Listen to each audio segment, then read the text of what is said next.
आज की हमारी कहानी की लेखिका हैं विनीता राहुरीकर। चलिए दोस्तों, कहानी शुरू करते हैं। किचन से आती हंसी मजाक की आवाज़ों को सुन सुनकर ड्राइंग रूम में सोफे के कुशन ठीक करती अंजलि की भौहें तन गईं। एक बारगी मन किया कि किचन में चली जाए, पर पता था उन दोनों को तो उसके होने न होने से कोई फर्क ही नहीं पड़ता। रोज यही होता है। सुबह से अंजलि चाय नाश्ता और खाने का पूरी तैयारी करती है, दाल सब्जी बनाती है, और जैसे ही रोटियां बनाने का समय आता है उसकी जेठानी लता चली आती है। चलो अंजलि, तुम सुबह से काम कर रही हो, अब रोटियां मैं बना दूंगी। और मना करने पर भी अंजलि को जबरदस्ती बाहर भेज देती है और लता की मदद करने अंजलि का पति विनीत तुरंत किचन में घुस जाता है। अब अंजलि बिना काम के किचन में खड़ी होकर क्या करे। वह चुपचाप बाहर आकर दूसरे काम निपटाती है या फिर नहाने चली जाती है। और अगर किचन में खड़ी हो भी जाए तो लता और विनीत के भद्दे और अश्लील हंसी मजाक देख सुनकर उसका सिर भरना जाता है। उसे लता से कोफ्त होती। माना कि विनीत उसका देवर है, लेकिन अब तो अंजलि का पति है ना, तो दूसरे के पति के साथ इस तरह के हंसी मजाक करना क्या किसी औरत को शोभा देता है। लेकिन विनीत से जब भी बात करो इस मामले में, तो वो उल्टा अंजलि पर ही गुस्सा हो जाता है कि अंजलि की सोच इतनी गंदी है। वह अपने ही पति के बारे में ऐसी गलत बातें सोचती है, शक करती है। 3 साल हो गए अंजलि और विनीत की शादी को। इन 3 सालों में दसियों बार लता को लेकर उन दोनों के बीच झगड़ा हो चुका है, लेकिन हर बार नाराज होकर उल्टा सीधा बोलकर विनीत अंजलि की सोच को ही बुरा और संकुचित साबित कर देता। पास ही के शहर में रहने के कारण लता जब तब अंजलि के घर चली आती। लता का पति यानी विनीत के बड़े भाई बेंगलोर में नौकरी करते हैं। लता अपने दोनों बेटों के साथ अपने माता पिता के घर में रहती है, इसीलिए उसे बच्चों की भी चिंता नहीं रहती। हफ्ते 10 दिन या 15 दिनों में 2-4 दिन के लिए आ ही जाती है अंजलि के घर। और ये 2-4 दिन अंजलि के बहुत ही बुरे बीते। लता के जाने के बाद अंजलि अपने आप को थोड़ा संयत करती, मन को संभालती, विनीत और अपने रिश्तों को लेकर सामान्य होती। तब तक लता फिर आधमकती और अंजलि का जैसे तैसे सुचारू हुआ जीवन और मन दोबारा अस्त व्यस्त हो जाता। लता का पूरे घर में साधिकार रहना, किचन में उसका पूरा वर्चस्व अंजलि को बहुत खलता था। कई बार तो वो किचन की व्यवस्था में भी फेर बदल कर देती, और कभी कभी तो बिना अंजलि को पता चले ही विनीत अपनी पसंद की कोई डिश बनाने की फरमाइश लता से कर देता, और लता पूरे मनोयोग से अंजलि के किचन में पहुंचने से पहले ही डिश बनाने में जुट जाती। अंजलि के ही किचन में कब क्या बनने लगता अंजलि को पता नहीं रहता। ऐसे में अपने ही घर में वह अपने आप को लगातार पराया सा महसूस करने लगी थी। रोटियां बन गईं तो लता नहाने चली गई, अंजलि भी अपने कमरे में चली आई। थोड़ी देर बाद किसी काम से अंजलि कमरे से बाहर निकली तो देखा विनीत लता के कमरे से बाहर आ रहा है। क्या हुआ विनीत, भाभी नहाकर आ गई क्या? अंजलि ने पूछा। नहीं, अभी नहीं आई। तो तुम उनके कमरे में क्या कर रहे थे? अंजलि ने सीधे विनीत के चेहरे पर नजरें गड़ाकर पूछा। वो तौलिया ले जाना भूल गई थी, वही देने गया था, विनीत ने जवाब दिया। अगर उन्हें तौलिया चाहिए था तो मुझे बता देते, तुम क्यों देने गए? अंजलि को गुस्सा आया। तुम फिर शुरू हो गई। मैं उन्हें तौलिया देने गया था, उनके साथ नहा नहीं रहा था कि तुम इतना भड़क रही हो। ओफो, शक का भी कोई इलाज नहीं होता। क्या संकुचित विचारों वाली बीवी गले पड़ी है? अपनी सोच को थोड़ा मॉडर्न करो, थोड़ा खुले दिमाग और विचारों वाली बनने की कोशिश करो, विनीत ने कहा और वहां से दूसरे कमरे में चला गया। अंजलि की आंखों में आंसू छलक आए और दूसरे दिन सुबह विनीत ने बताया कि लता वापस जा रही है। वह ऑफिस से जाते हुए लता को बस में बिठा देगा। अंजलि ने चैन की सांस ली। 4 दिन से तो विनीत लता के चक्कर में ऑफिस ही नहीं गया था। लता जा रही है तो अब 10-12 दिन तो कम से कम चैन से कटेंगे। यूं तो विनीत अधिकतर समय फोन पर ही लता से बातें करता रहता है, लेकिन गनीमत है लता प्रत्यक्ष रूप से तो दोनों के बीच नहीं रहती। लता और विनीत चले गए तो अंजलि ने चैन की सांस ली। उसने अपने लिए एक कप चाय बनाई और ड्राइंग रूम में आकर सोफे पर पसर कर बैठ गई। जब भी लता आती है पूरे समय अंजलि का सिर भारी रहता है। वह लाख कोशिश करती है नज़रअंदाज करने की, मगर क्या क्या छोड़े वह। लता और विनीत की नज़दीकियां आंखों को खटकती हैं। सोफे पर एक दूसरे से सटकर बैठना। अंजलि अगर एक सोफे पर बैठी है और दूसरे सोफे पर लता, तो विनीत आकर अंजलि के पास न बैठकर लता के पास बैठता है। खाना खाते समय भी लता विनीत के पास वाली कुर्सी पर ही बैठती है। जब तक लता रहती है अंजलि को ना अपना पति अपना लगता है, ना घर अपना लगता है। लता बुरी तरह से विनीत के दिल पर कब्जा करके बैठी है। रात में भी अंजलि थक कर सो जाती थी, तब बहुत तो रात तक विनीत लता के पास बैठा रहता। अपने कमरे में पता नहीं कितनी रात बीतने के बाद आता। विनीत की इन हरकतों से अंजलि बहुत परेशान हो गई थी। फिल्म देखने जाते हैं तो विनीत अंजलि और लता के बीच बैठता और सारे समय लता से ही बातें और फिल्म पर कमेंट करता। ऐसे में अंजलि बहुत उपेक्षित सा महसूस करती अपने आप को। अंजलि के दिमाग में यही सब बातें घुमड़ घुमड़ रही थीं कि उतने में उसके मोबाइल की रिंग बजी। हेलो, अंजलि ने फ़ोन रिसीव करके कहा। हेलो भाभी, नमस्ते, मैं आनंद बोल रहा हूँ। क्या बात है विनीत, आज ऑफिस नहीं आया? आज बहुत इंपॉर्टेंट मीटिंग थी। उसके फ़ोन पर बेल तो जा रही है लेकिन वो फ़ोन उठा नहीं रहा। सब ठीक तो है? आनंद के स्वर में चिंता झलक रही थी। आनंद विनीत के ऑफिस में ही काम करता था, दोनों में अच्छी दोस्ती थी। क्या विनीत तो ऑफिस नहीं है? अंजलि बुरी तरह चौंक कर बोली। लेकिन वो तो सुबह 10 बजे ही ऑफिस के लिए निकल गया था। नहीं भाभी, विनीत आज ऑफिस नहीं आया है और फ़ोन भी नहीं उठा रहा। आनंद ने फ़ोन डिस्कनेक्ट कर दिया। अंजलि को चिंता होने लगी, आखिर विनीत कहाँ जा सकता है? अभी दोपहर के 2 बज रहे थे। अंजलि ने भी विनीत को फ़ोन लगाया लेकिन उसने फ़ोन नहीं उठाया। अंजलि परेशान हो गई, कहीं कोई दुर्घटना तो। अपनी सोच पर अंजलि खुद ही घबरा गई। अंजलि ने लता को फ़ोन लगाया तो उसने भी फ़ोन नहीं उठाया। लता के पिताजी के घर पर भी फ़ोन किया तो पता चला लता अभी तक अपने घर नहीं पहुंची। अगर लता 11 बजे की बस से भी निकलती तो 1 डेढ़ बजे तक अपने घर पहुंच जाती, और अब तो 2:30 बज गए हैं। अंजलि घर में अंदर बाहर होती रही, कभी विनीत का फ़ोन लगाती, कभी लता का और कभी आनंद का। 4 बजे जाकर विनीत का फ़ोन आया। अंजलि ने घबराकर उसे पूछा कि वह कहाँ है और ऑफिस क्यों नहीं गया, फ़ोन क्यों नहीं उठा रहा था। मगर विनीत का जवाब सुनकर अंजलि के गुस्से का पारावार न रहा। दरअसल विनीत लता को बस में बिठाकर ऑफिस से जाने के लिए निकला ही था, मगर रास्ते में एक मॉल में नई रिलीज हुई फिल्म का पोस्टर देखकर लता का मन हुआ वो फिल्म देखने का। शो 12:30 बजे का था, अतः दोनों मॉल में ही घूमते रहे और 12:30 बजे फिल्म देखने बैठ गए। फिल्म का साउंड तो तेज होता ही है, अतः रिंग सुनाई नहीं दी। अभी लता को बस में बिठाने के बाद उसने मिस कॉल देखे। अंजलि ने विनीत की पूरी बात सुने बिना ही फ़ोन काट दिया। आज तो आनंद के फ़ोन आने से अंजलि को पता चल गया था कि विनीत ऑफिस नहीं पहुंचा, वरना विनीत तो कभी बताता नहीं। वह 6 बजे घर आता और ऐसा दर्शाता जैसे सीधे ऑफिस से चला आ रहा है। पता नहीं पहले भी कितनी बार न जाने कितनी तरह का झूठ बोल चुका होगा विनीत, और क्या पता सच में ही फिल्म देखने ही गए थे या 10 बजे से 4 बजे तक। जब इंसान का एक झूठ पकड़ा जाता है तो फिर उसके ऊपर से विश्वास उठ जाता है, फिर उसकी हर बात में झूठ की ही गंध आने लगती है। विनीत भी समझ गया था कि इस बार तो अंजलि को बहुत बुरा लगा है और अब वह कई दिनों तक गुस्सा रहेगी। विनीत अपनी गलती समझ गया था, इसीलिए वह अंजलि से बहुत अच्छा बर्ताव कर रहा था। घर के कामों में हाथ बटाना, अपना काम समय पर करना, समय पर घर में सामान सब्जी भाजी ला देता। लेकिन अंजलि ने कोई प्रतिक्रिया नहीं दर्शाई, ना अच्छी ना बुरी। वह विनीत की ओर से एकदम तटस्थ और उदासीन हो गई थी। घर के सारे काम सुगढ़ ढंग से निपटाती, विनीत से जितना काम होता उतना बोलती। एक तरफ से घर में उन दोनों के बीच शीत युद्ध जैसी स्थिति बन गई थी। विनीत को बहुत बेचैनी हो रही थी। अंजलि खुलकर झगड़ा कर लेती तो विनीत भी बहस करके अपनी सफाई दे देता, या उल्टा हर बार की तरह अंजलि की सोच को छोटा कहकर उसे ही गलत साबित करके अपनी गलती ढांप लेता। लेकिन अभी तो अंजलि न बोलकर झगड़ा न करके एक तरह से विनीत को अपराधी साबित कर चुकी है, और विनीत अंदर ही अंदर अपनी गलती का एहसास करके अपराध बोध से ग्रस्त हो रहा है। गलती पर गलतियां करके भी अंजलि पर हावी रहने वाले विनीत को यूं अंदर ही अंदर कसमसाते रहना बहुत खल रहा था। 2-4 बार उसने अंजलि से बात करने की, अपनी सफाई देने की कोशिश की, पर अंजलि ने उसे नज़रअंदाज कर दिया और कोई प्रतिक्रिया नहीं की। 10-12 दिन बाद अचानक सामान उठाने रखने की आवाज़ें सुनकर विनीत ने दरवाज़ा खोलकर देखा तो सामने वाले फ्लैट का दरवाज़ा खुला था और मजदूर सामान अंदर रख रहे थे। ये फ्लैट कई दिनों से बंद था। अच्छा है कोई फैमिली आ जाए तो अंजलि को भी कंपनी मिल जाएगी। वैसे तो वो ज़्यादा कहीं आती जाती नहीं है। विनीत के ऑफिस से जाने का समय हो गया था, इसलिए उसने दरवाज़ा बंद किया और तैयार होने चला गया। सामान आ गया है तो घर वाले भी आ ही जाएंगे, आज नहीं तो कल पहचान भी हो ही जाएगी। शाम को ऑफिस से आया तो देखा सामने वाले फ्लैट का दरवाज़ा बंद था। विनीत ने सोचा इनका सारा सामान रख गया होगा। चाय पीते हुए उसने अंजलि से पूछताछ की तो पता चला सामने कोई फैमिली नहीं, वरन एक युवक रहने आया है। उसे इसी शहर में नौकरी लगी है और सामने वाला फ्लैट किराए पर लेकर वह यहीं रहेगा। विनीत को अफसोस हुआ, अगर परिवार होता तो ज़्यादा अच्छा होता, अंजलि को कंपनी मिल जाती। युवक का रहना न रहना बराबर ही है। दूसरे दिन सुबह अंजलि के बात करने की आवाज़ सुनकर विनीत बाहर आया तो पता चला वह युवक आया था बाई के बारे में कहने।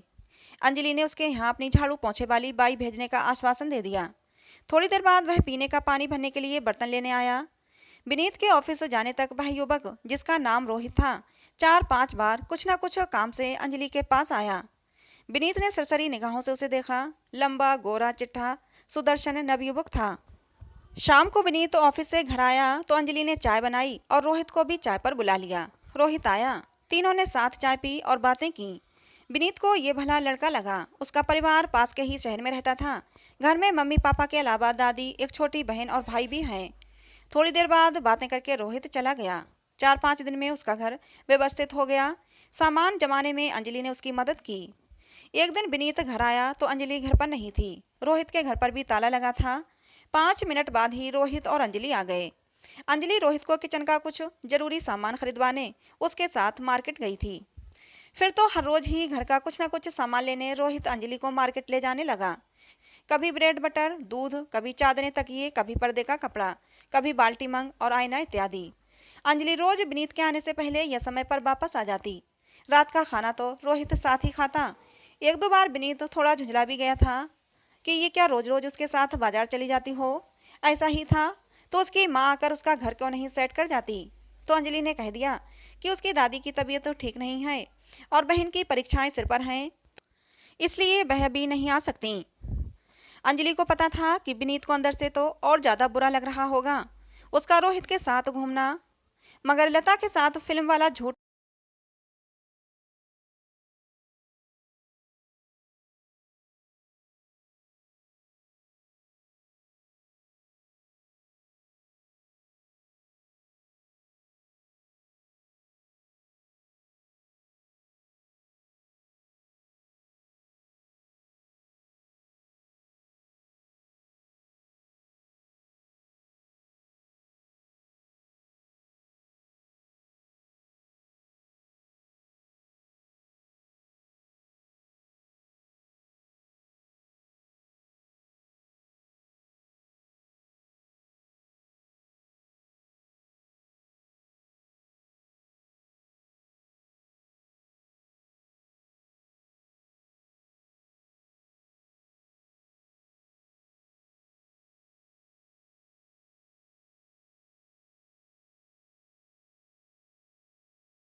थी।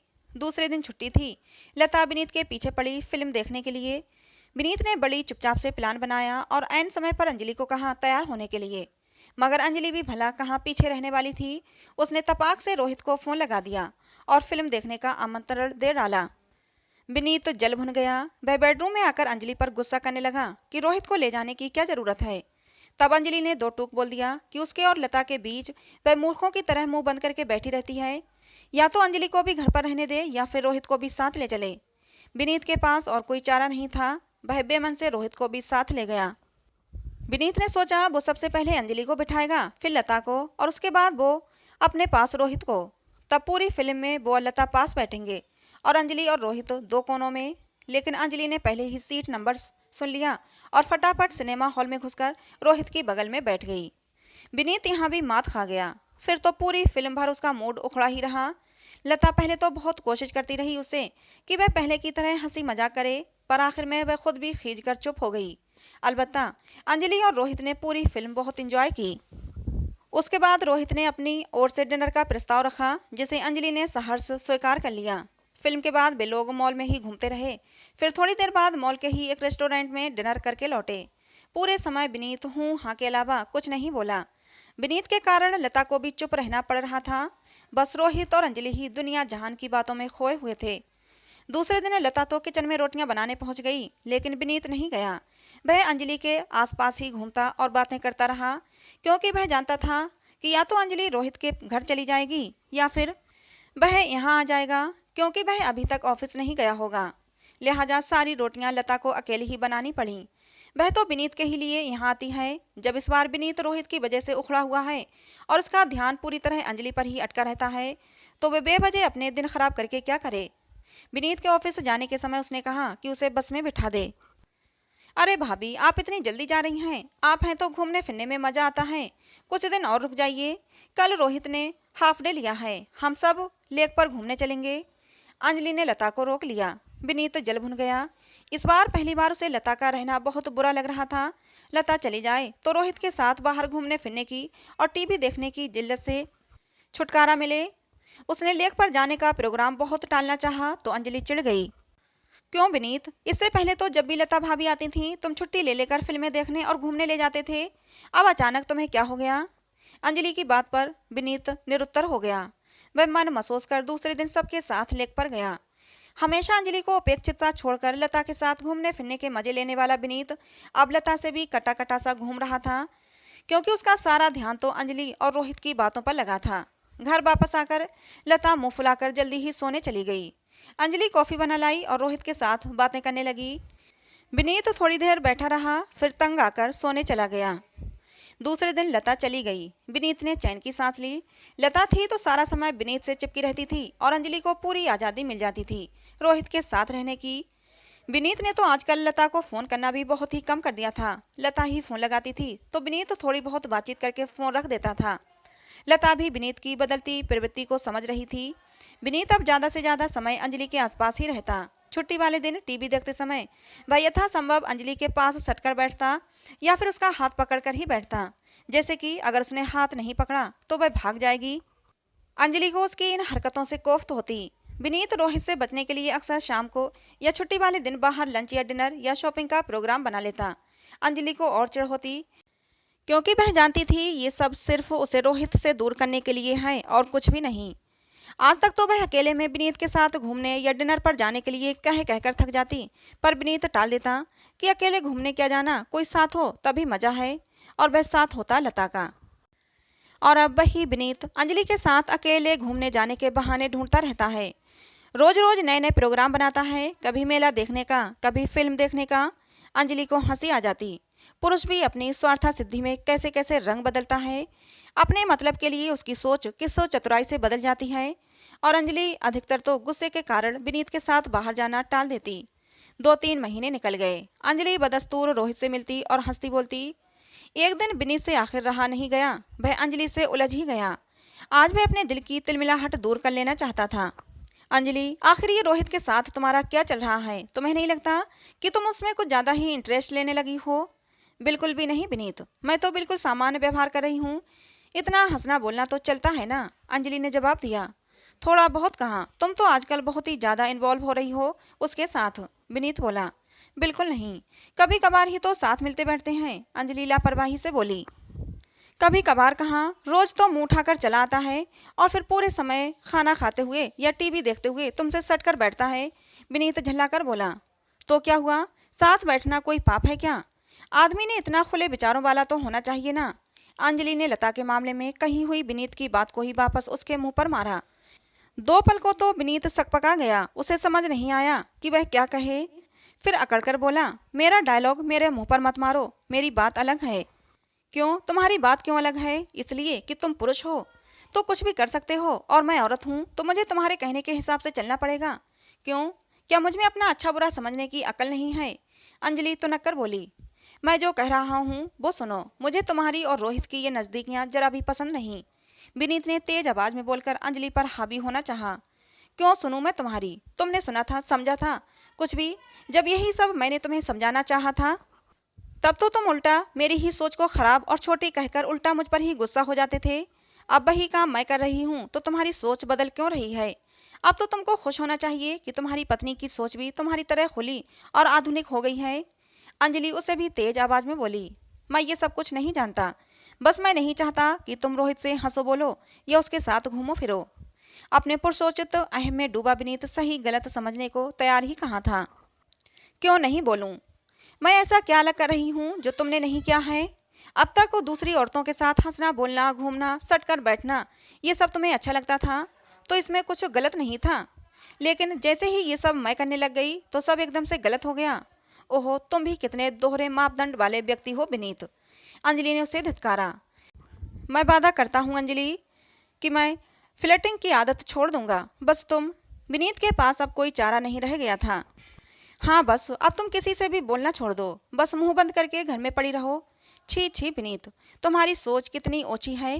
तुम अपनी फ्लर्टिंग की आदत इसलिए नहीं छोड़ रहे हो कि तुम्हें अपनी गलती का एहसास हो गया है या तुम्हें समझ आ गया है कि तुम सच में गलत हो, बल्कि मुझे रोहित से दूर करने के लिए झूठा झांसा दे रहे हो।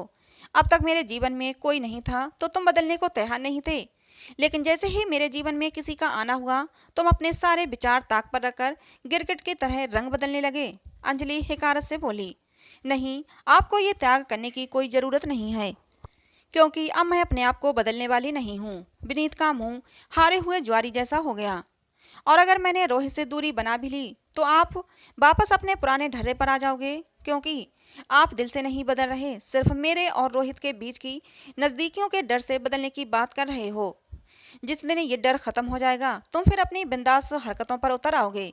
ये अकेले बाहर घुमाने ले जाना, लता भाभी को भी अवॉइड करना, मेरे आसपास मंडराते रहना, ये सब मेरे प्रति सच्चे प्यार की वजह से नहीं है, बल्कि ये मुझे और रोहित को लेकर तुम्हारे मन में पनप रही असुरक्षा की भावना की प्रतिक्रिया मात्र है। ओह विनीत, मुझे अफसोस हो रहा है आज ये देखकर कि आप कितने डरे हुए और कमजोर हो अंदर से। पुरुष से तो औरत ज़्यादा मजबूत परिपक्व होती है। विनीत, आज तुम 3 महीनों में ही डर कर इतना परेशान हो गए कि ये दर्द तुमसे सहा नहीं जा रहा है, लेकिन तुम्हें कभी मेरे दर्द का जरा सा भी एहसास नहीं है जो मैं पिछले 2 सालों से सहती आ रही हूँ। कितने ज़्यादा स्वार्थी हो तुम। अंजलि के चेहरे पर चिढ़, गुस्सा, अफसोस सबके मिले जुले भाव थे। मुझे माफ़ कर दो अंजलि, सचमुच मैं गलत हूँ। मैं अपने डर और ईर्ष्या के कारण ही तुम पर दबाव बनाना चाह रहा था कि तुम रोहित से बात करना बंद कर दो। मैं वास्तव में खुदगर्ज और असुरक्षा की भावना से ग्रसित व्यक्ति हूँ। मुझे माफ़ कर दो अंजलि। आज मुझे सच में पहली बार यह एहसास हो रहा है कि लता भाभी के साथ मेरी नज़दीकियों ने तुम्हें कितनी तकलीफ पहुँचाई होगी। तुम सच कहती थीं कि गलत सिर्फ बिस्तर पर जाना ही नहीं होता, एक दूसरे के साथ किया जाने वाला आचरण या व्यवहार भी बहुत कुछ गलत हो सकता है, तकलीफ पहुंचा सकता है, साथी की नज़रों में आपकी साख गिरा सकता है। मुझे माफ़ कर दो। विनीत की पलकों की कोने भीग गईं और स्वर में सच्चाई थी। बहुत तड़पा चुकी, जीजा जी को अब माफ़ भी कर दो दीदी। अचानक रोहित अंदर आते हुए बोला तो विनीत चौंक गया। हाँ जीजा जी, मैं अंजलि का सगा मौसेरा भाई हूँ और आपका साला। रोहित हंसते हुए बोला, ये सब क्या है अंजलि? मैं कुछ समझा नहीं। विनीत अचकचाकर बोला, हाँ विनीत, रोहित मेरा छोटा भाई है। मेरी शादी के समय उसकी नई नई पोस्टिंग हुई थी तो इसे छुट्टी नहीं मिली थी, इसीलिए शादी में नहीं आ पाया था। रचना मौसी और रोहित की छोटी बहन और पिताजी शादी में आए थे और आप उन सबको बहुत अच्छे से पहचानते थे। यही कारण है कि वो लोग अभी तक इसके नए घर में नहीं आए, वरना आप उन्हें पहचान जाते। इसे ही घर में प्यार से हनी बुलाते हैं और ये वही है जो हमेशा मुझे फ़ोन करता रहता था और आपने भी फ़ोन पर कई बार इससे बात की है। अंजलि ने खुलासा किया। अरे हाँ, तभी मैं सोच रहा था कि अचानक हनी के फ़ोन आने बंद क्यों हो गए। विनीत अब भी चकराया हुआ था। हाँ, क्योंकि हनी तो आपके सामने ही था। दरअसल दीदी की आवाज़ बड़ी परेशान और टूटी हुई सी लगी तो मेरे बहुत पूछने पर एक दिन इसने सारी बातें बताईं। तब मैंने बहुत कोशिश करके अपना ट्रांसफ़र यहाँ करवाया और ये प्लान बनाया, रोहित ने बताया। मैं सच में बहुत शर्मिंदा हूँ, तुम दोनों मुझे माफ़ कर दो, विनीत ने आजीजी से कहा। एक शर्त पर जीजा जी, कि आज रात में फिल्म दिखाने ले जाओगे, रोहित बोला, और डिनर भी बाहर कराओगे और मुझे रोहित के पास बैठने दोगे। अंजलि ने विनीत को छेड़ा। हाँ बाबा, मुझे सब मंजूर है, विनीत ने हाथ जोड़कर कहा तो सब हंस पड़े। तो दोस्तों, ये कहानी आपको कैसी लगी कमेंट करके ज़रूर बताइएगा। पसंद आई हो तो प्लीज़ लाइक करें, शेयर करें, चैनल को सब्सक्राइब करें। मिलते हैं दोस्तों किसी नई कहानी में।